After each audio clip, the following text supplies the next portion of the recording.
नमस्ते। आज हामी स्पेनिसमा कसरी 1 देखि 10 सम्म गन्ने भनेर सिक्ने छौं है। 1 लाई स्पेनिसमा उनो भनिन्छ, उच्चारण उनो। 2 लाई स्पेनिसमा दोस भनिन्छ, उच्चारण दोस। 3 लाई स्पेनिसमा त्रेस भनिन्छ, उच्चारण त्रेस। 4 लाई स्पेनिसमा क्वात्रो भनिन्छ, उच्चारण क्वात्रो। 5 लाई स्पेनिसमा सिन्को भनिन्छ, उच्चारण सिन्को। 6 लाई स्पेनिसमा सेइस भनिन्छ, उच्चारण सेइस।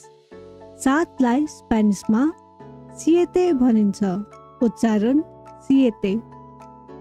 8 लाई स्पेनिसमा ओचो भनिन्छ, उच्चारण ओचो।